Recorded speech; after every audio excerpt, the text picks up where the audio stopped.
millonario seguía su camino sin prisa, hasta que un niño pobre apareció corriendo y gritó: «Tu mamá está viva, la vi en el basurero».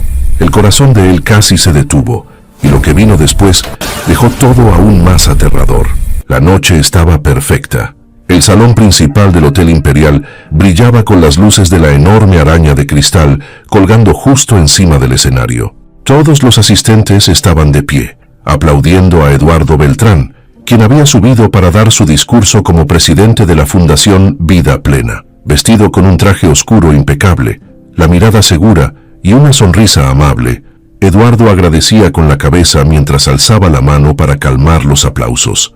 Frente a él, una sala repleta de empresarios, artistas, políticos, figuras conocidas de Ciudad de México. En una de las mesas principales, sentada con las piernas cruzadas y una copa de vino en la mano, Ariana Márquez lo miraba con orgullo, aunque su mirada tenía algo extraño, como si escondiera algo. Eduardo comenzó a hablar, seguro, tranquilo, con esa voz que siempre transmitía confianza. Habló del nuevo hospital infantil que pensaban construir, del apoyo que la fundación le daba a comunidades marginadas, del compromiso que él tenía con el país y con la memoria de su madre, doña Karina Beltrán, a quien todos creían muerta desde hacía más de 8 años. La gente asentía, conmovida. Un par de cámaras de televisión captaban cada gesto, cada palabra. Era el momento perfecto, hasta que todo se rompió. Un niño entró corriendo por el fondo del salón, sucio, despeinado, con los zapatos rotos y la cara llena de tierra. Los guardias no reaccionaron de inmediato porque pensaron que era parte de algún espectáculo. Pero no, nada de eso. El niño llegó corriendo hasta el frente del escenario, empujando a uno de los camareros y gritó con todas sus fuerzas: «Su mamá no está muerta. Yo la vi viva en el basurero de Santa Aurelia. Me dio esto para usted». Los murmullos se volvieron ruido. Un silencio extraño se apoderó de todos al mismo tiempo. Eduardo se quedó paralizado. Parpadeó un par de veces, confundido. Miró al niño, luego al rosario que el pequeño sostenía en la mano. Un rosario viejo, gastado, con una pequeña cruz de madera rota y una piedrita azul pegada con pegamento seco. Eduardo abrió la boca para decir algo, pero no salió ningún sonido. Bajó lentamente del escenario y se acercó al niño. Lo miró a los ojos. Nadie se movía. Se escuchaban solo los zumbidos de las cámaras de los noticieros. «¿De dónde sacaste eso?», preguntó Eduardo, con la voz entrecortada. «Ella me lo dio. Dijo que era suyo, que era de su hijo. Me dijo que usted iba a saber que era de ella porque la piedrita la pegó usted cuando era niño. Dijo que usted se la regaló cuando tenía fiebre». Eduardo sintió un golpe en el estómago. Reconocía ese rosario. No había duda. Era de su madre. Lo había visto colgado junto a su cama durante años. Él mismo había puesto esa piedrita azul cuando tenía como 9 años. Ella no quería que se tirara a la basura. «Las cosas se reparan», le decía. «No se desechan solo porque se rompen». Eduardo tragó saliva. Todo le daba vueltas. Ariana se levantó de su asiento de inmediato y caminó hasta el niño. Su tono cambió por completo. «¿Quién eres tú? ¿Quién te trajo aquí? ¿Qué estás inventando, niño?». Intentó tomarlo del brazo, pero Eduardo se interpuso. «No lo toques», gritó Eduardo más fuerte de lo que esperaba. La gente murmuró de nuevo. Las cámaras enfocaban los rostros tensos de los invitados. Unos comenzaban a grabar con sus celulares. La tensión crecía cada segundo. Ariana lo miró, sorprendida. «Amor, ¿no ves que es un truco? Ese niño puede haber encontrado ese rosario en cualquier lado. Seguro lo sacó de algún mercado. ¿Cómo va a saber que es de tu mamá? Porque es imposible que alguien más sepa lo de la piedrita», dijo Eduardo, mirando el rosario con la mano temblorosa. Mateo, que era como se llamaba el niño, bajó la mirada y luego la alzó otra vez. «Ella está enferma, vive en el basurero. La ayudan unas señoras, pero dice que la fueron a buscar unos hombres y que tiene miedo. Me dijo que si algún día la encontraba sola, me asegurara de encontrarlo a usted. Me dijo que se llama Karina Beltrán y que usted era su hijo». Eduardo sintió que se le doblaban las piernas. Se agarró del respaldo de una silla. Ariana le puso la mano en el hombro, pero él se la quitó de inmediato. Su mirada estaba clavada en el niño. Un niño con la ropa sucia, ojeroso, pero con los ojos sinceros, firmes. No parecía estar mintiendo. Un hombre del equipo de seguridad se acercó al niño y le dijo que no podía estar ahí. Eduardo lo detuvo. «No se lo lleven». Él viene conmigo, dijo Eduardo, aún con la mirada en shock. La gente comenzaba a hablar entre ellos. Algunos se levantaban de las mesas. Unos creían que todo era un acto publicitario. Otros pensaban que el empresario se había vuelto loco. Ariana intentó sonreír como si nada pasara. Eduardo, por favor, esto es una locura. Es un niño callejero. No tiene sentido. Pero Eduardo no le hizo caso. Levantó el rosario frente a sus ojos. Lo miró como si fuera una bomba a punto de estallar. Y en cierto modo lo era. Todo lo que él creía, toda su vida, su historia familiar, todo empezaba a tambalearse por la aparición de un niño desconocido y un objeto que jamás debió volver a sus manos. Volvió a mirar a Mateo. ¿Dónde está? Llévame con ella, dijo. Mateo bajó la cabeza. Ya no está ahí. Se la llevaron hace unos días, pero yo sé dónde queda el lugar. Puedo enseñarle. Eduardo asintió sin decir nada. Caminó con él hacia la salida, mientras la gente se apartaba, sin entender nada. Ariana lo siguió nerviosa, con la cara completamente distinta a como había llegado esa noche. Se notaba tensa, como si algo no saliera según lo planeado. Su mirada ya no era la de una mujer tranquila, era la de alguien que estaba perdiendo el control. Y así terminó la gala, sin aplausos, sin discurso final, con un millonario a punto de colapsar, una prometida incómoda, un niño desconocido y un rosario que acababa de encender una chispa que nadie, absolutamente nadie, podría apagar. Eduardo no dijo ni una palabra en todo el camino de regreso a su casa, ni al salir del hotel, ni mientras subían a la camioneta blindada, ni mientras el chofer manejaba por las calles de madrugada. Iba sentado en silencio, mirando por la ventana como si el mundo ya no fuera el mismo. A su lado, Mateo apenas respiraba. El niño, aunque tenía pinta de callejero, estaba completamente quieto, con las manos apretadas en los bolsillos y la mirada baja. Eduardo tenía el rosario en la mano. Lo apretaba tan fuerte que le marcaba la cruz en la palma. No entendía nada, pero al mismo tiempo, algo en su pecho le decía que sí, que era verdad, que ese rosario no podía estar ahí por accidente, que nadie más podía saber lo de la piedrita azul. Cuando llegaron a la casa, Eduardo bajó primero. Ariana venía en otra camioneta, pero apenas vio que él no la esperó, apuró el paso para alcanzarlo. Entraron los tres. Los escoltas cerraron la puerta principal y se quedaron afuera. El silencio dentro de la casa era pesado. Eduardo fue directo a su estudio, sin decirle nada a nadie. Mateo lo siguió despacio. Ariana se quedó en el vestíbulo, mirando hacia arriba como si de pronto todo le incomodara. Esa casa de 3 pisos, llena de mármol, cuadros y trofeos, ya no le parecía tan segura. En el estudio, Eduardo se dejó caer en su sillón de cuero. El rosario seguía en su mano. No podía dejar de mirarlo. En su cabeza aparecían imágenes viejas. Él corriendo por el patio de la vieja casa de Puebla, su madre sentada junto a él cantándole para que se durmiera. Ese día en que se le cayó el rosario y él lo reparó con la piedrita azul que había encontrado en la calle. Tenía como 9 años. Ella se había reído y le dijo que ese detalle lo hacía único, que ahora tenía un pedacito de él para siempre. Mateo se quedó de pie junto a la puerta. No se atrevía a sentarse. Eduardo lo miró por primera vez desde que salieron del evento. No sabía qué decirle. Solo preguntó, ¿cómo se llama tu mamá? No tengo mamá, respondió el niño sin levantar la mirada. ¿Y cómo llegaste a ella? Vivía en el basurero. Yo también. A veces iba a buscar comida. Un día la vi, estaba tirada como enferma. Otros niños decían que estaba loca, que hablaba sola, pero ella me miró y me pidió ayuda. Me dio un pedazo de pan. Después la vi varios días más. Me hablaba de usted, de cuando usted era niño.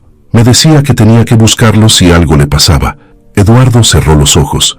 Su corazón latía tan fuerte que podía sentirlo en los oídos. Todo en él quería creerle, pero su mente le decía que no podía ser. Su madre estaba muerta. Lo había llorado. Le había dejado flores cada aniversario. Tenía su acta de defunción guardada en la caja fuerte. ¿Cómo podía estar viva? ¿Y si se trataba de una estafa? ¿Un plan para sacarle dinero? Ariana entró de golpe. ¿Ya viste el desastre que armaste? Estás en todos los noticieros, Eduardo. La gente está confundida. Tu imagen se puede venir abajo por un niño que apareció con una historia ridícula. No es ridícula, respondió él, sin siquiera mirarla. ¿Vas a creerle, así nomás, a un niño de la calle? Ese rosario no se consigue en un mercado, Ariana. Puede ser una copia. ¿Tú sabes cuántas cosas venden allá afuera? ¿Y si es parte de un plan para sacarte dinero? No puedes dejarte llevar por eso. Tienes mucho que perder. Eduardo se puso de pie. Se acercó a un librero y sacó una llave pequeña. Caminó hasta la pared del fondo, abrió una caja fuerte empotrada y sacó una carpeta negra. La colocó sobre el escritorio. Dentro tenía el acta de defunción de su madre, los papeles del hospital, el certificado médico, todo lo que había guardado por años. Con manos temblorosas comenzó a revisar los documentos, uno por uno. De pronto, algo lo hizo detenerse. La firma del doctor que había certificado la muerte de Karina Beltrán no era la misma que la del informe médico previo. Eduardo los puso uno junto al otro. Eran parecidas, pero no iguales. La segunda parecía forzada, como copiada. Tomó una lupa de su escritorio y observó. Los trazos temblaban. Revisó otro papel. El horario de la muerte era diferente en dos documentos. Uno decía 5:32 AM. El otro decía 6:47 AM. Detalles pequeños, pero suficientes para despertar dudas. Eduardo apretó los labios. Comenzaba a ver una grieta. ¿Quién firmó estos papeles?, preguntó en voz baja como si hablara consigo mismo. Ariana intentó acercarse, pero él se lo impidió con una mano. No quiero que toques nada. Ella lo miró con cara de ofendida, pero no dijo nada. Eduardo se volvió hacia Mateo. ¿Tú viste cuando se la llevaron? No, solo vi que ya no estaba. Una señora dijo que vinieron unos hombres con camioneta blanca, con el nombre de una fundación, pero ella no quiso ir. Gritaba. Luego ya no la vimos más. ¿Te acuerdas del nombre de la fundación? No, solo me acuerdo que la camioneta tenía una flor pintada en la puerta. Eduardo anotó eso en una libreta. Ariana lo observaba todo, cada gesto, cada palabra. Parecía más tensa que nunca. Su voz ya no tenía el tono dulce de antes. Eduardo, escúchame. Todo esto es una locura. Por favor, no te vayas a meter en algo que no tiene sentido. Pero Eduardo no le respondió. Salió del estudio y fue directo a la biblioteca del segundo piso, donde guardaba las grabaciones de las cámaras del hospital en aquella época. Había pagado para que le dieran una copia de todo. Lo guardaba como recuerdo. Nunca pensó que un día iba a tener que revisarlas con esta mirada. Mateo se sentó por primera vez en una silla junto a la puerta, cansado. Tenía los ojos abiertos, pero el cuerpo le pesaba. Ariana lo miró con fastidio, como si él fuera un problema. Se acercó a él y bajó la voz. ¿Por qué viniste? ¿Quién te mandó?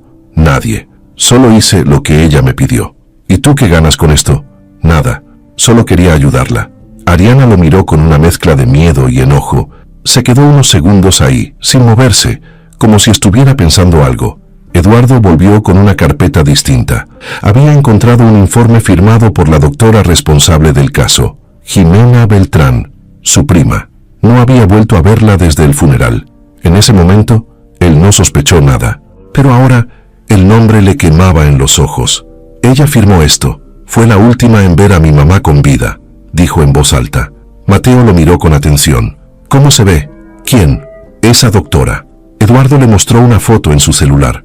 Mateo se acercó, la miró y dijo algo que hizo que a Eduardo se le congelara la sangre.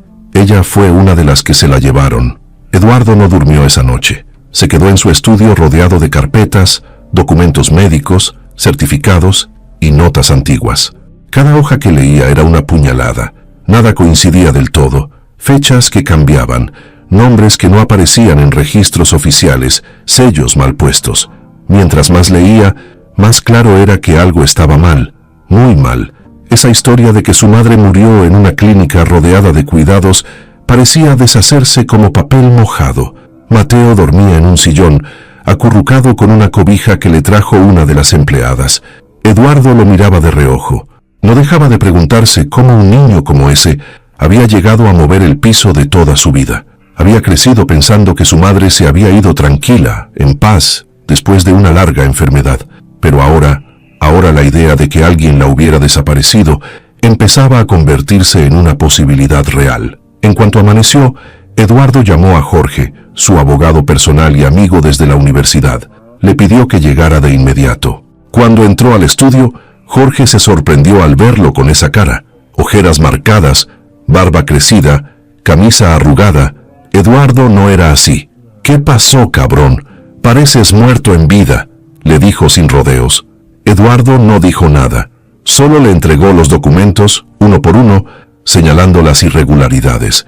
Mira esto, firma diferente, fecha diferente, sello borroso. Este doctor que supuestamente firmó la defunción ya estaba retirado ese año, y esta hoja tiene una dirección falsa. ¿Te das cuenta? Jorge se sentó, tomó los papeles y comenzó a analizarlos con su experiencia de años en temas legales.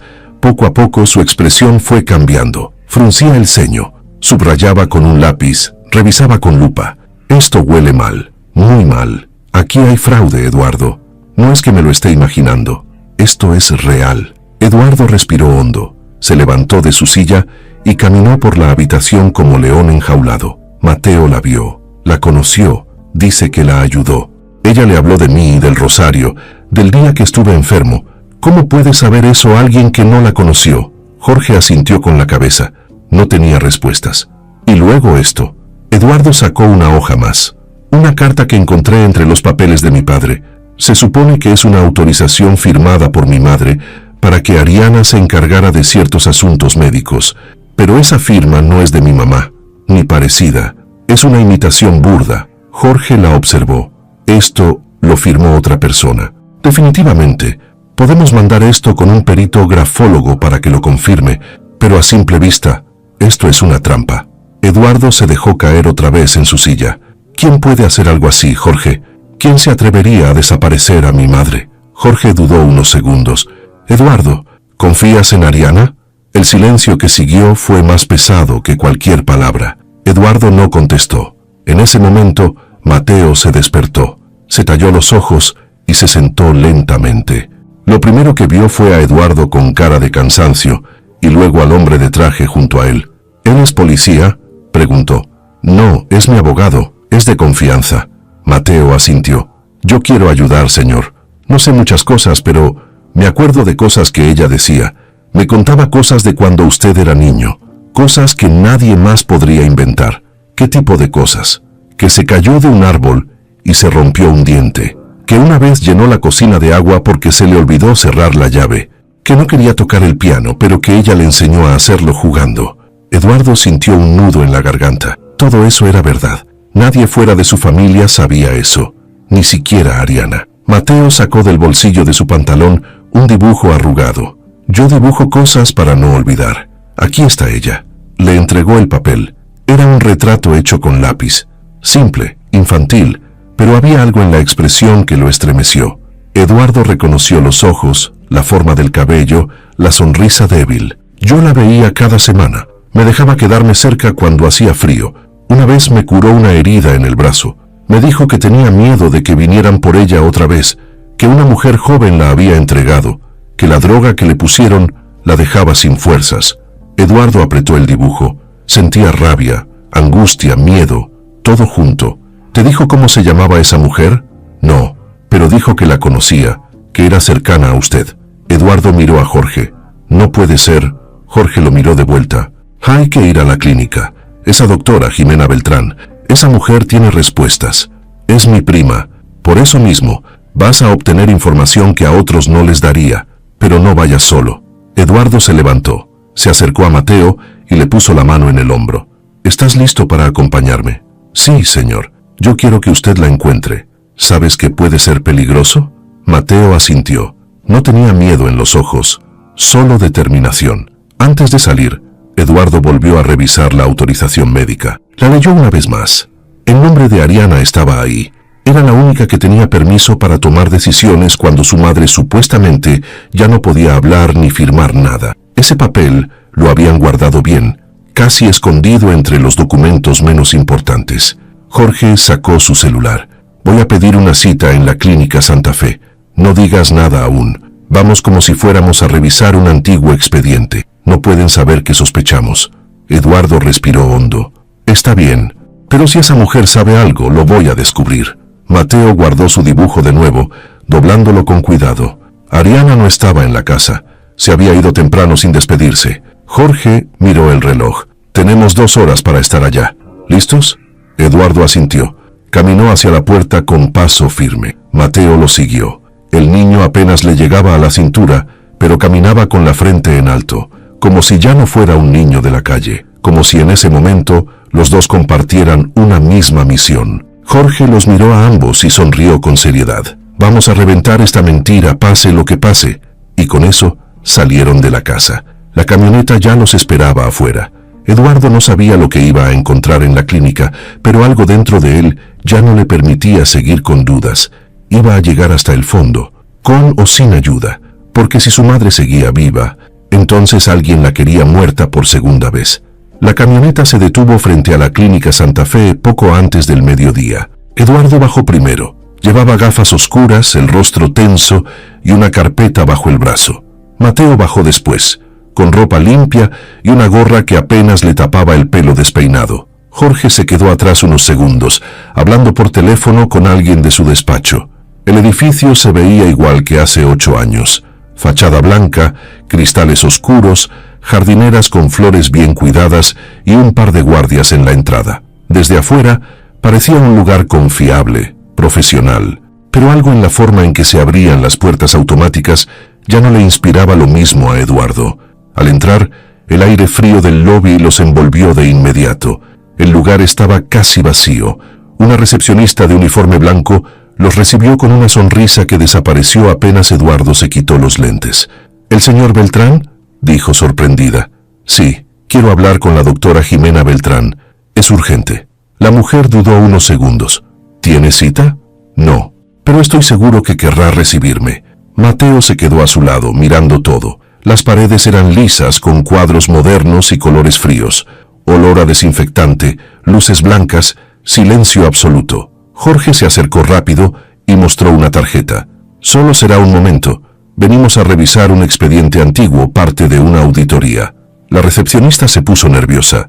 Marcó un número interno. Habló en voz baja. Eduardo la escuchó decir, «¿Está aquí?» «Sí, en persona». «Sí, él». Y luego colgó. «Un momento, por favor. Pueden esperar en la sala B». Los tres caminaron hacia la sala indicada. Mateo no dejaba de mirar hacia todos lados. Se notaba incómodo. El lugar le parecía demasiado limpio, demasiado silencioso. Se sentaron en unos sillones duros, y por un par de minutos nadie dijo nada, hasta que la puerta del fondo se abrió y apareció ella. La doctora Jimena Beltrán, bata blanca, cabello recogido en una cola apretada, rostro seco. Caminó directo hacia ellos, con una expresión que no era ni amable ni agresiva, solo una máscara. «Eduardo, qué sorpresa verte por aquí», dijo sin moverse. «Necesito hablar contigo, a solas». Jimena miró a Jorge, luego a Mateo, y dudó. «¿En qué puedo ayudarte?» «Mi madre». Jimena tragó saliva. No lo disimuló. «Han pasado años, Eduardo. Lo siento mucho, de verdad. No vengas con condolencias. No estoy aquí por eso. Quiero ver su expediente, completo, cada hoja, cada nota médica. Y también quiero hablar contigo sobre lo que pasó los últimos días que estuvo aquí». Jimena desvió la mirada un segundo. «Está bien, sígueme». Mateo se levantó también, pero Eduardo le dijo que esperara con Jorge. No tardamos. Siguió a su prima por un pasillo largo, hasta una oficina pequeña con paredes llenas de archivos. Jimena cerró la puerta detrás de ellos. «¿Qué estás buscando exactamente?», preguntó, sentándose detrás de su escritorio. «La verdad», Jimena suspiró. Abrió un cajón y sacó una carpeta azul. La colocó sobre la mesa. Eduardo se sentó frente a ella y empezó a revisar. Eran muchas hojas, informes médicos, notas de enfermería, firmas, autorizaciones. Todo parecía en orden, pero él ya sabía qué buscar. Encontró otra copia del acta de defunción y de nuevo la firma del doctor retirado. También estaba ahí el informe de estado clínico del último día, firmado por ella. «¿Estás segura que tú escribiste esto?», preguntó señalando el documento. Jimena lo miró sin pestañear. «Sí, yo era la responsable. Estuve con ella todo el tiempo. ¿Hasta el final?». Jimena asintió. «Mateo te vio». La doctora parpadeó. «¿Mateo?». «El niño que estaba conmigo. Dijo que tú estabas con las personas que se llevaron a mi madre. No a un hospital, a un basurero». Jimena se quedó en silencio. Por un momento pareció que iba a decir algo, pero no lo hizo. Eduardo golpeó la mesa con la palma abierta. «Dime la verdad, Jimena. ¿Está viva?». «Eduardo», empezó ella, pero se detuvo. «No voy a salir de aquí hasta que me digas la verdad». Jimena cerró los ojos. No puedo hablar sin un abogado. Entonces estás ocultando algo. Jimena se puso de pie. No tienes idea de lo que estás haciendo. Esto es más grande de lo que crees. ¿Quién más está metido? Ella no respondió. Solo abrió la puerta. La consulta terminó. Eduardo salió con el corazón acelerado. Volvió con Jorge y Mateo. ¿Y bien?, preguntó Jorge. No dijo nada, pero lo vi en su cara. ¿Sabe lo que pasó? Lo está ocultando. Mateo tiró de su camisa. Vi algo cuando ella abrió el cajón. Había una memoria USB negra, chiquita. No la tocó, pero estaba ahí. Eduardo lo miró. ¿Estás seguro? Sí, tengo buena memoria. Jorge le habló bajo a Eduardo. Podemos conseguirla, no hoy, pero tengo a alguien que puede ayudarnos. Dame 2 días. Eduardo asintió. Hazlo, cueste lo que cueste. Salieron de la clínica sin volver la vista atrás. Nadie los despidió. La recepcionista fingió una sonrisa falsa y evitó mirarlos a los ojos. Todo el lugar se sentía como una jaula blanca, silenciosa, pulcra, pero llena de secretos. En el camino de regreso, Eduardo no dijo nada. Mateo se quedó dormido otra vez. Jorge hablaba por teléfono, organizando lo necesario para acceder a esa oficina de forma discreta. Eduardo miraba por la ventana, pero no veía la ciudad. Solo veía a su madre, sonriéndole, tocando el piano, repitiéndole la misma frase que le decía cuando era niño. La música siempre te va a guiar de regreso. Y ahora, esa música parecía sonar muy lejos, pero él estaba decidido a seguirla, hasta donde fuera. Las horas pasaban lento. Eduardo no podía dejar de pensar en esa pequeña memoria USB que Mateo había visto en el cajón de la doctora. Desde que salieron de la clínica, tenía esa imagen clavada en la mente como una astilla. No sabía qué contenía, pero algo le decía que esa memoria podía ser la clave. Algo que ella no quería que nadie viera. Algo que podría explicar por qué su madre había terminado en un basurero y no en una tumba. Jorge cumplió lo que prometió. En menos de 2 días ya tenía todo planeado. Uno de sus contactos, un técnico que había trabajado para empresas de seguridad privada, le debía un favor. El hombre era experto en accesos silenciosos. No era un ladrón, pero sabía entrar, revisar y salir sin dejar huella. Su nombre era Elías, un tipo de barba cerrada, lentes gruesos y mirada directa. No preguntó mucho, solo dijo, si está ahí, la voy a sacar. El plan era sencillo, pero arriesgado. Jimena no trabajaba en la clínica todos los días. Según los registros que Jorge consiguió, los miércoles tenía consulta en otro hospital. Usarían ese hueco. Elías entraría por la parte trasera con un gafete falso y un maletín de mantenimiento. Sabía cómo desconectar las cámaras del pasillo durante 3 minutos. Jorge lo acompañaría como supervisor. Eduardo no iría. Tenía que mantenerse alejado para no levantar sospechas. Ese miércoles, la espera fue eterna. Eduardo se quedó en casa, caminando de un lado a otro. Mateo estaba con él, sentado en la cocina, comiendo cereal como si todo fuera normal. Pero no lo era, ni lo sería nunca más. Pasadas las 3 de la tarde, Jorge llamó. Eduardo contestó al segundo tono. «La tenemos», dijo Jorge sin rodeos. Eduardo sintió un escalofrío. «¿Estás seguro?» «Negra», marca Kingston. Justo como dijo Mateo. Estaba en el cajón de la derecha. No había contraseña, pero la conectamos a una laptop y vimos los nombres de los archivos. Hay más de 10 documentos y un par de videos. ¿De qué tipo? No lo sé. No los abrimos ahí. Lo mejor es que los veas tú mismo. Voy en camino. Cuando Jorge llegó, Eduardo ya tenía todo preparado en su estudio. Cerró las cortinas, apagó las luces y conectó el USB a su computadora personal. Mateo se sentó en una esquina, en silencio, sin interrumpir. Jorge cruzó los brazos y se quedó de pie. Nadie respiraba fuerte. Nadie quería perderse nada. Aparecieron los archivos, carpetas con nombres como Paciente KB, Sedación Progresiva, Informe Final, Traslado no autorizado. Eduardo hizo clic en uno que decía Video CT1. El archivo se abrió. Era una grabación de seguridad. Imagen clara. Fecha, 8 de abril. 8 años atrás. La cámara enfocaba una habitación con luz tenue. En la cama, una mujer delgada, con sonda en la nariz y brazos conectados a suero. Era ella, Karina Beltrán. Eduardo se acercó más a la pantalla. En la imagen se veía cómo Jimena entraba a la habitación. Iba con bata, carpeta en mano y un frasco transparente. Se acercó al suero, abrió el frasco y colocó algo en el gotero. Karina estaba despierta, aunque apenas podía mover los ojos. Jimena le hablaba, pero no se escuchaba el audio, solo los gestos.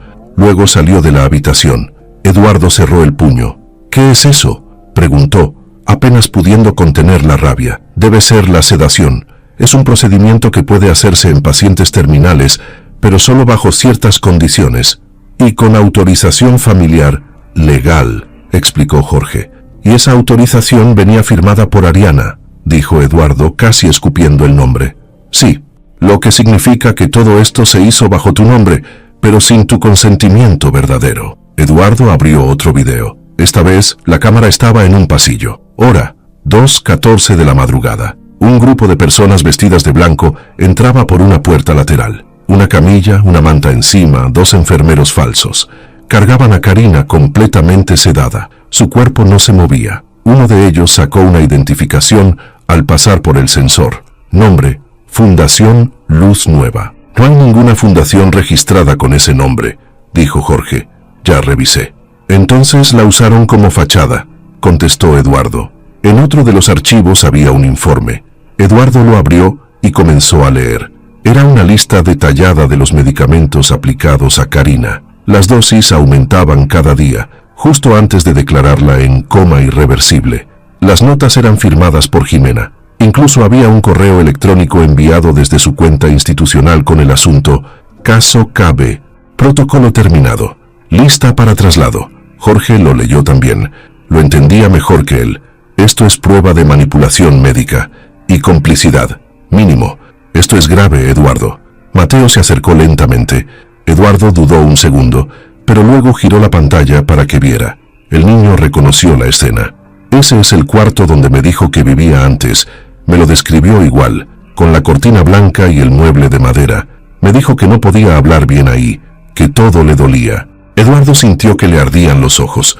Cerró todos los archivos, desconectó el USB y lo guardó en una caja de seguridad dentro del mismo escritorio. Luego miró a Jorge. «Esto no se puede quedar aquí. Lo sé, pero tenemos que movernos con cuidado. Si Jimena se da cuenta de que lo tenemos, puede intentar huir. Y Ariana, no tengo idea de qué tanto sabía, pero su firma está en todo».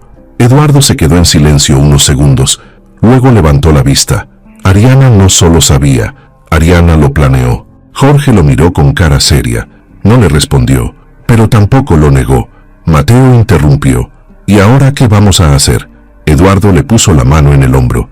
Ya no lo veía como un niño más. Lo veía como alguien que le había devuelto la vida. «Ahora vamos a encontrarla, a mi mamá, y vamos a llevar esto hasta el final». Eduardo no durmió esa noche. El contenido del USB lo había dejado con una mezcla de rabia, tristeza y miedo que no podía quitarse de encima. Cada vez que cerraba los ojos, veía la cara de su madre en esa cama, apenas moviéndose sin poder hablar, mientras le metían cosas en el cuerpo para dejarla como muerta. Eso no era un error médico, era algo más, algo pensado, planeado, organizado. A la mañana siguiente, Jorge volvió a la casa con una copia de los archivos encriptada y un informe adicional que había pedido a un perito digital. El USB no solo tenía videos, había correos electrónicos, imágenes de recetas, horarios internos y hasta audios grabados desde un celular. «Hay uno que tienes que escuchar», dijo Jorge mientras abría su laptop. Eduardo y Mateo se acercaron. Jorge hizo clic. El audio comenzó. Se escuchaban voces. Una era de mujer, reconocible al instante. Era Ariana. «¿Y si despierta?», decía con tono molesto. «No va a despertar», respondía otra voz, que Eduardo supo de inmediato que era Jimena. «Está sedada todo el día. No puede ni parpadear sin ayuda». «¿Y estás segura de que los papeles van a pasar? Con las firmas que me diste y lo que redactó el abogado, sí, parece todo legal. Incluso está la autorización del hijo, aunque él nunca la firmó». «Perfecto, porque si algo sale mal tú eres la cara visible, ¿entendiste? Yo no puedo aparecer en esto». Eduardo pausó el audio. Se quedó mirando a la pantalla como si fuera a romperla de tanto apretar los dientes. «Ella, fue ella», dijo en voz baja. «Lo sabía, lo planeó». Mateo no entendía cada palabra, pero podía sentir el dolor de Eduardo como si fuera suyo. Jorge buscó otro archivo, un correo, asunto, confirmación de traslado. Era de la doctora, dirigido a un contacto externo. La respuesta incluía una dirección, una bodega en Ecatepec. El correo era de hace 8 años. La fecha coincidía con el video del traslado. Aquí se la llevaron primero, antes de mandarla a donde sea que haya terminado, dijo Jorge. ¿Y esta empresa de transporte? ¿Existe?, preguntó Eduardo. No, es una empresa fantasma, Transportes Almeda. No tiene oficina, no tiene empleados. Solo aparece registrada con un domicilio en un lote baldío. Eduardo apretó los puños. Todo estaba claro. No había sido una muerte natural. Había sido un secuestro, un engaño bien armado para sacarla del camino sin que nadie preguntara. ¿Y para qué?, preguntó, aunque ya empezaba a imaginar la respuesta. Jorge se acomodó en el sillón. Lo más probable, la herencia, las propiedades, las acciones, la casa de Puebla, la participación en la fundación. Cuando Karina cayó enferma, tú todavía no tomabas el control. Era ella quien tenía la última firma en todo. Si seguía viva, seguía teniendo poder. Ariana sabía que casándose contigo con tu madre fuera del camino, iba a tener acceso a todo. Pero no podían matarla directamente, tenían que hacerla desaparecer, dijo Eduardo, más para sí que para los demás. Y encontraron la forma perfecta: sedarla, simular un coma, falsificar los papeles y sacarla por la puerta trasera de la clínica. Mateo alzó la mano, como si estuviera en la escuela. ¿Y si la llevaron a esa bodega? ¿Todavía podemos encontrar algo ahí? Jorge lo miró. A pesar de la situación, le impresionaba la forma en que el niño pensaba. Vamos a ir, dijo Eduardo. Pero no ahora. Si vamos directo, pueden sospechar. Jimena ya debe estar nerviosa. Si ve que nos estamos acercando, puede borrar todo. Eduardo lo pensó unos segundos. Entonces haremos algo mejor. Vamos a reunir más pruebas. Y vamos a enfrentarla. Jorge lo miró serio. ¿Vas a hablar con Ariana? Sí, esta vez sin avisarle. Voy a verla en su departamento, a solas, y voy a grabar cada palabra. Esa tarde, Eduardo le pidió a Jorge una micrograbadora. La escondió en la solapa de su saco. Mateo se quedó en la casa con una de las empleadas. Eduardo condujo él mismo hasta el edificio donde vivía Ariana. Al llegar, el portero no puso resistencia. Todos lo conocían ahí. Subió en el elevador con el estómago revuelto. Ariana abrió la puerta con una sonrisa fingida. Vestía un conjunto elegante, el maquillaje perfecto como siempre. «Amor, qué sorpresa», dijo. Eduardo entró sin saludar. Caminó directo a la sala. Ariana lo siguió, nerviosa. «¿Estás bien? ¿Por qué no avisaste?» Eduardo se sentó. La miró fijo. «Necesito que me digas la verdad». «¿De qué hablas? ¿De mi mamá?» La cara de Ariana cambió de inmediato. «Eduardo, ya hablamos de eso. Es una locura». «¿Seguro?» «Porque tengo pruebas. Videos, correos, audios, de ti, de la doctora, planeando todo, firmando papeles falsos». Ariana retrocedió un paso. «¿Me estás acusando de algo?» «No, te estoy diciendo lo que ya sé». «No tienes idea de lo que estás diciendo». «Entonces explícame tú. ¿Qué hiciste con mi mamá?» El silencio fue largo. Ariana bajó la mirada, caminó hacia la cocina. Se sirvió un vaso de agua. Tenía la mano temblorosa. «Yo no la lastimé», dijo al fin. Solo quería que las cosas se ordenaran. Tu mamá no confiaba en mí. Siempre me miraba con desprecio. No me dejaba opinar en nada. Estaba metida en todo. Me hacía sentir como si no perteneciera. ¿Y por eso la entregaste?» «Yo no la maté. Solo hice lo que había que hacer para proteger lo nuestro». Eduardo se levantó. «No hay nosotros. Se acabó». «Eduardo, no puedes». «Sí puedo. Y vas a pagar por lo que hiciste. Tú y todos los que participaron».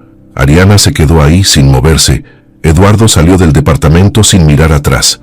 Afuera, el aire le pegó en la cara como un golpe. Pero por primera vez en días, respiró con fuerza. Tenía lo que necesitaba. Al volver a casa, Mateo lo esperaba despierto. ¿Qué dijo? Eduardo lo miró. «Que ella no pertenece a nuestra historia». Mateo sonrió, sin saber del todo qué quería decir eso, pero entendiendo que las cosas estaban cambiando. Y esa noche, por primera vez, Eduardo sintió que estaba más cerca de volver a ver a su mamá, porque ahora el plan monstruoso ya no era un secreto, estaba al descubierto, y lo que seguía era justicia. A la mañana siguiente, Eduardo despertó temprano. No había podido dormir bien, pero eso ya no importaba. Había pasado la madrugada escuchando una y otra vez la grabación que obtuvo en el departamento de Ariana, su voz temblorosa, sus frases sueltas, las justificaciones tontas. Cada palabra era un clavo más en su propia tumba. No era solo un error, había sido un plan pensado, calculado, y ahora él lo tenía todo grabado. Mateo lo encontró en el comedor, tomando café, con el rostro serio. El niño no dijo nada al principio, pero luego se acercó despacio con su cuaderno de dibujos. ¿Y ahora qué vamos a hacer?, preguntó. Eduardo respiró hondo. Ahora vamos a cerrarle el paso. Ariana ya no puede seguir fingiendo. La decisión estaba tomada. Eduardo no iba a esperar. Llamó a Jorge y le pidió que se encontraran en la oficina principal de la fundación, ahí donde todo el mundo los veía como una pareja modelo. Ariana todavía era parte del comité ejecutivo, tenía oficinas, acceso a cuentas, contactos con patrocinadores, pero todo eso iba a cambiar. Antes de salir, Eduardo le pidió a una de sus asistentes que imprimiera copias de los documentos del USB y la transcripción del audio de la confesión. Jorge hizo lo mismo con el video donde se veía a Karina siendo trasladada en la camilla. No iban a golpear primero en lo legal, pero sí en lo público. Necesitaban que todos supieran la verdad antes de que ella intentara mover sus influencias.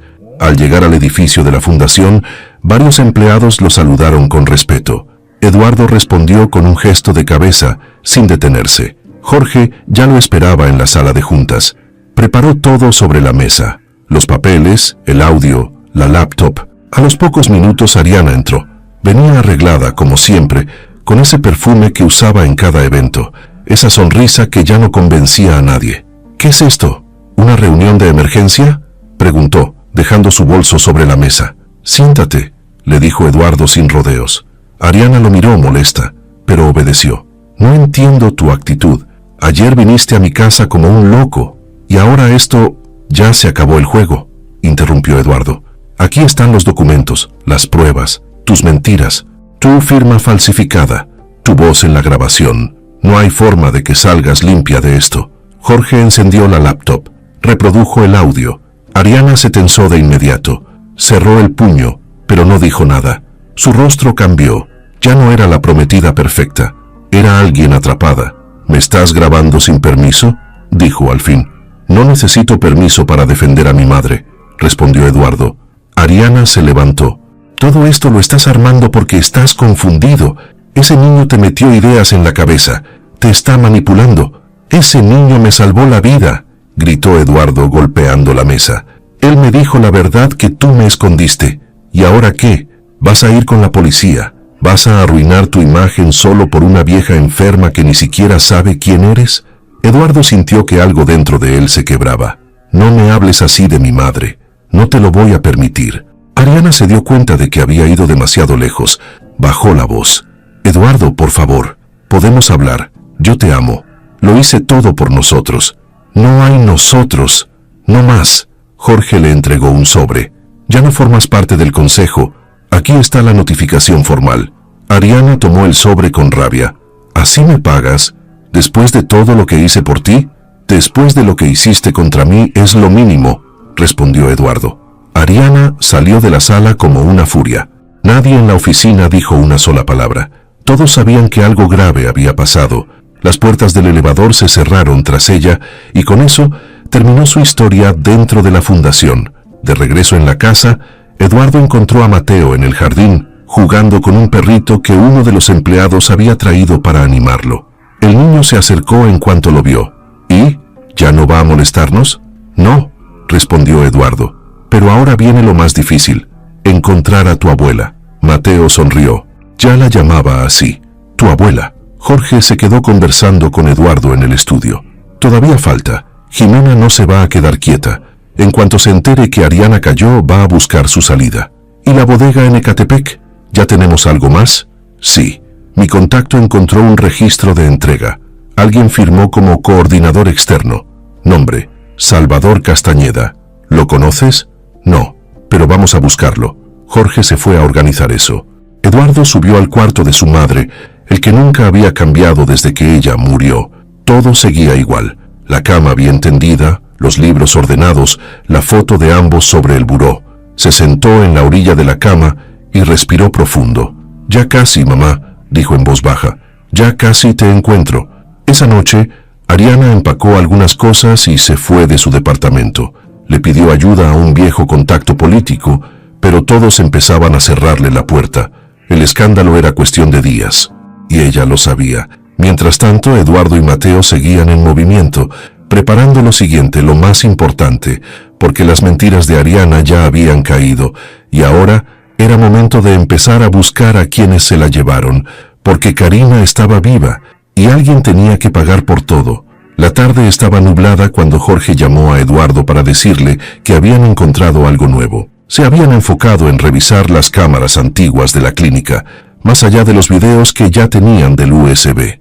Había una copia guardada en los servidores del hospital que no se había borrado, y un contacto de Jorge había logrado acceder a ellas usando una orden discreta que uno de sus amigos jueces firmó como parte de una investigación privada. Cuando Eduardo llegó a la oficina de Jorge, se notaba cansado pero con los ojos fijos en la pantalla. Jorge lo recibió con una expresión seria, sin perder el tiempo.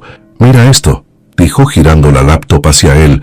Era un video de la entrada trasera de la Clínica Santa Fe. Fecha: la madrugada del día en que supuestamente Karina Beltrán había muerto. Hora: 2:41 am. La imagen mostraba una camioneta entrando por una reja lateral. Era una camioneta gris, sin logotipos visibles, pero lo suficientemente clara como para distinguir su forma: cuadrada, vieja, sin placas delanteras. Del vehículo bajaron dos hombres con batas blancas falsas. Traían una camilla cubierta. Subieron por una rampa que daba directo al área de servicio. No hablaban, no miraban a las cámaras. Uno de ellos llevaba un gafete colgando, pero la imagen no tenía resolución suficiente para leer el nombre. La camioneta permaneció encendida. Eduardo se acercó más a la pantalla. «Detén ahí», dijo. Jorge pausó la imagen justo cuando los hombres estaban entrando por la puerta. «¿Qué ves?», preguntó. Eduardo miraba fijamente la puerta tras ellos. «La cámara alcanzó a tomar parte de la matrícula trasera», dijo señalando una esquina. «Solo se ve una parte, pero es algo». Jorge amplió la imagen. Apenas se alcanzaban a ver 3 letras: XPH. Luego una mancha. Eduardo las anotó en una libreta. «No es mucho, pero puede servir». «¿Y el modelo?» «Chevrolet Express, año 2009 o 2010», respondió Jorge. «Color gris plomo. Ya le pasé esta información a mi contacto en el registro de transporte. Están cruzando datos». Mateo entró en ese momento con una bolsa de pan dulce y 2 jugos. Los dejó en la mesa sin decir nada. Se notaba que ya se había acostumbrado a esos momentos en los que todo el ambiente se llenaba de tensión. «¿Otra vez la camioneta?», preguntó. «Sí», dijo Eduardo sin quitar la vista de la pantalla. «Yo la vi, cerca del basurero. Una vez me escondí porque pensé que venían por mí». «¿Estás seguro que era la misma?». «Sí, no tengo duda. Me acuerdo por los espejos. Uno estaba roto y el otro lo tenía colgando, y la parte de atrás estaba abollada. Era igualita». Eduardo y Jorge se miraron. Ese dato no aparecía en el video, pero el niño lo había notado en la vida real. «¿Cuándo fue eso?». «Hace como una semana antes de que me encontrara a la señora Karina por primera vez. La camioneta se quedó estacionada un rato. Luego se fue. Nadie bajó». Eduardo se acercó a Mateo. «¿Te acuerdas de alguien que haya hablado con los hombres de esa camioneta?». «No. Pero después de que se la llevaron, una señora del basurero dijo que eran de una fundación, que habían ido por otras personas antes, que prometían ayudarlos, pero que muchos ya no volvían». Jorge anotó todo. «Vamos a ir al basurero», dijo Eduardo de inmediato. «¿Ahora?». «Sí. Si esa camioneta pasó por allá, alguien tiene que saber más». Salieron de inmediato. La camioneta de seguridad los llevó hasta Santa Aurelia, un barrio a las afueras de la ciudad, cerca de una zona industrial. El basurero estaba en una colina, y desde lejos se veía la columna de humo constante que salía de un rincón donde quemaban lo que no servía. Mateo guiaba con precisión. Sabía exactamente dónde había vivido, dónde encontró por primera vez a Karina y dónde solía esconderse. El lugar era duro. Niños descalzos, perros flacos, carritos llenos de latas y casitas hechas con lonas, madera y pedazos de metal. Al llegar, varios miraron la camioneta con desconfianza. Pero cuando vieron que Mateo bajaba con Eduardo, algunas personas se acercaron. Una mujer con trenzas y gorra sucia fue la primera en hablar. «Tú eres el niño que cuidaba a la señora loca, ¿verdad?» Mateo asintió. «¿Dónde está ella? ¿Sigue aquí?» La mujer bajó la mirada. «Se la llevaron. Unos hombres, igual que a don Chema y a la viejita que vendía tamales. Venían con camiones sin logos. Decían que eran de ayuda, que los iban a llevar a un refugio». «¿Qué refugio?», preguntó Eduardo. «Decían algo como Fundación Luz de Esperanza, o algo así, pero nadie regresó. Nunca. ¿Te acuerdas de la camioneta?» «Claro. Era gris, fea. Tenía un golpe en la parte trasera y olía a químicos». Eduardo sacó su celular y mostró una imagen de la camioneta captada por la cámara de la clínica. «¿Era esta?» La mujer la miró bien. «Sí, esa misma». Eduardo sintió un vacío en el estómago. Ahí había estado. Su madre había pasado por ese lugar, viva, débil, olvidada, sin que él supiera nada. ¿Dónde la tenían? En una casucha al fondo. Ella no quería salir mucho. Se quedaba escribiendo cosas en hojas sueltas. Ayudaba a otros con medicinas. Era buena, muy buena. Caminaron hasta esa casucha. Era pequeña, hecha con cartón y lonas. Dentro aún quedaban algunas cosas. Un frasco con pastillas vencidas, una manta vieja, una hoja con dibujos de teclas de piano hechas con carbón. Eduardo la levantó con cuidado. Era como una nota, un teclado imaginario. Karina había estado ahí tocando en su mente, como para no volverse loca, como si la música la mantuviera viva. ¿Dónde fue la última vez que la vieron? En la mañana, hace como 2 semanas. Unos hombres vinieron. Se la llevaron con cuidado, pero ella lloraba. No quería irse. Decían que la llevarían a un lugar limpio. Le prometieron comida, cama, pero se la llevaron como si cargaran algo muerto. ¿Sabes a dónde? No, pero escuché que uno de ellos dijo, Ecatepec. Eduardo se levantó. Vamos allá. El calor en Santa Aurelia era pesado, pegajoso. El aire olía a quemado, a comida vieja y a plástico derretido. Eduardo caminaba detrás de Mateo, esquivando charcos de agua sucia, cables colgando y montones de basura apilada por todos lados. Jorge venía detrás de ellos, con el celular en la mano, grabando detalles con disimulo, como si ya supiera que todo lo que estaban viendo podía servir como evidencia. La señora de las trenzas, la misma que había hablado con ellos antes, iba adelante guiándolos. Se llamaba Eulalia, pero todos ahí la conocían como la tía. Era la que curaba raspones, la que repartía arroz cuando había de sobra, la que cuidaba a los niños cuando las mamás salían a buscar cartón. «Aquí es», dijo señalando una parte del terreno más alta, justo detrás de una barda rota. Aquí se quedaba la señora. Eduardo subió con cuidado. El lugar estaba lleno de restos de metal, colchones destruidos y una estructura hecha con palos de madera y lonas azules. Por dentro, la casucha tenía una colchoneta vieja, un banco roto y una caja de zapatos con cosas adentro. Mateo se metió primero y sacó con cuidado la caja. Esta era de ella. No dejaba que nadie la tocara. Eduardo se agachó junto al niño y vio el contenido. Había una libreta con hojas sueltas, una bolsa de plástico con pastillas caducadas, una foto arrugada de un piano y una carta escrita con pluma azul. La tomó con las manos temblorosas. Era la letra de su madre. «Eduardo, no sé si un día leas esto. No sé si estoy viva, si aún tengo tiempo, si me volverás a ver. Si lo haces, recuerda que no me rendí. Solo me quitaron la voz, me quitaron la libertad, pero no pudieron quitarme el amor que siento por ti. Eso no se borra, nunca». Eduardo apretó la hoja contra su pecho. Mateo bajó la cabeza. Jorge no dijo nada. El silencio se volvió más fuerte que el ruido de los carros lejanos o de los perros ladrando. «¿Esto es suficiente para denunciar?», preguntó Eduardo, sin despegar la vista de la carta. Esto es oro puro, pero necesitamos ubicarla. Con esto ya no es solo sospecha, es prueba viva. Ella estuvo aquí, viva, consciente». Eulalia regresó con un termo de agua. Cuando se la llevaron me dijo que si volvía alguien preguntando por ella, les diera eso. Sacó una pequeña hoja de papel enrollada como un tubito. Dijo que lo escondiera bien. Lo guardé bajo una piedra, por si acaso. Eduardo lo tomó. Era una nota escrita rápido, casi ilegible. «Refugio San Gabriel, montaña. Hombres mienten. No confíes en nadie. Ayuda». Jorge anotó todo. «Esto es una pista clave. San Gabriel. En zona montañosa. Eso puede ser en Hidalgo. Hay varios lugares con ese nombre. Voy a cruzarlo con mapas y rutas de transporte clandestinas. Eduardo miró a Eulalia. ¿Tú la viste el último día? Sí, temprano. Ella me pidió pan y un poco de agua. Estaba débil, pero aún se ponía a hablar con los niños. Les contaba cuentos. Les enseñaba a tocar con los dedos sobre la mesa, como si fuera un piano invisible. Era buena. De esas personas que no se quejan, solo ayudan. ¿Y los hombres que vinieron? ¿Cómo eran? Traían uniforme blanco, pero ninguno hablaba como doctor. Uno de ellos tenía un tatuaje en el cuello, una cruz con unas letras. El otro llevaba una cadena gruesa. Parecían más choferes que médicos. Mateo intervino.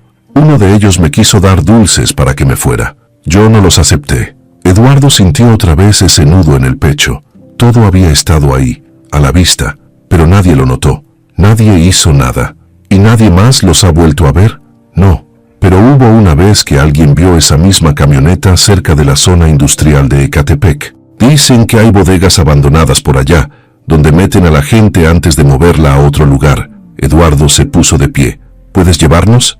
Eulalia dudó. No puedo dejar a los niños, pero puedo decirle a alguien que los acompañe.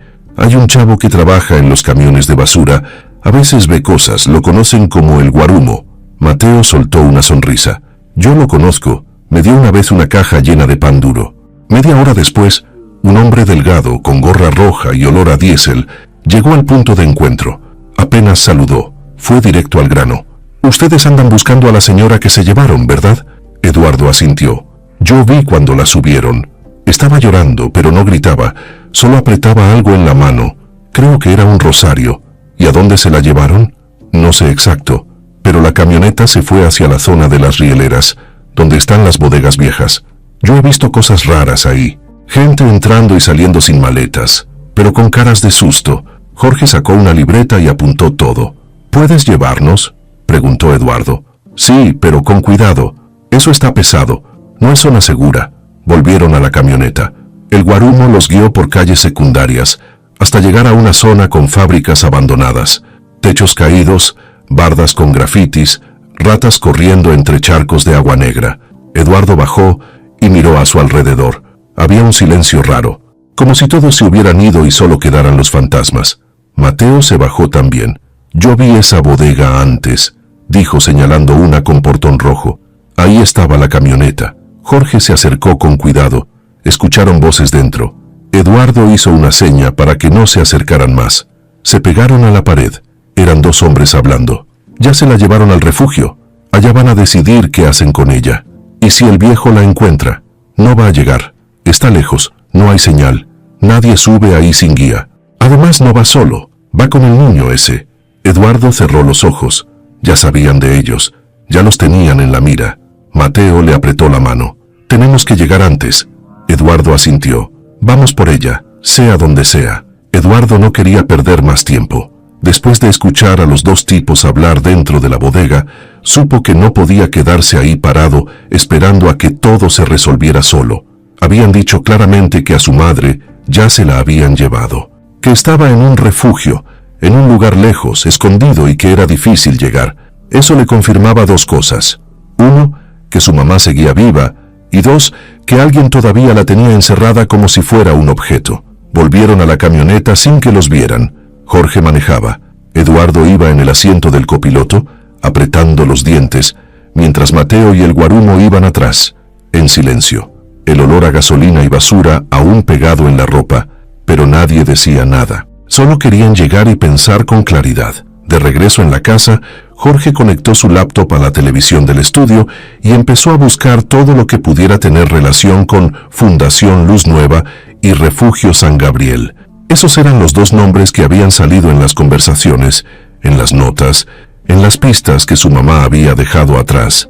Aquí hay algo, dijo Jorge después de una hora, revisando páginas con nombres similares. Fundación Luz Nueva aparece como organización sin fines de lucro, registrada hace 10 años, pero no tiene actividades públicas, no tiene dirección exacta, no tiene teléfono, solo un correo electrónico que nadie responde. Eduardo se cruzó de brazos. ¿Quién firmó los papeles de registro? Aquí está, Salvador Castañeda. Mateo levantó la cabeza. Ese nombre lo escuché en el basurero. Un tipo dijo que ese era el jefe de los que venían por la gente. Eduardo se acercó a la pantalla. ¿Qué hay algo más? ¿Fotos? ¿Algún dato de ese tal Salvador? Solo un CURP viejo y una dirección que ya no existe. Esto es fachada. Esta fundación no ayuda a nadie. Solo la usan para mover personas. ¿Como una red? Exacto. Dicen que rescatan, pero nadie regresa. Nadie ve a dónde se los llevan. Y el nombre cambia según el estado. En otro registro de Hidalgo aparece como Hogar San Gabriel. Mismo patrón, mismo fundador. Mateo miró al piso. Ella no quería irse. Lo dijo, que no confiaba en ellos. Eduardo lo miró con seriedad. Y tú hiciste bien en quedarte. Tú me trajiste hasta aquí. Jorge siguió buscando hasta encontrar algo más. Una foto antigua de un evento de beneficencia en Pachuca. En la imagen aparecía un grupo de personas con uniformes blancos y al centro un hombre con traje gris y lentes oscuros. Ese debe ser Salvador, dijo Jorge. Míralo bien. ¿Lo reconoces? Mateo se acercó, entornó los ojos y asintió. Él iba manejando la camioneta. Eduardo tomó una captura de pantalla. ¿Dónde fue ese evento?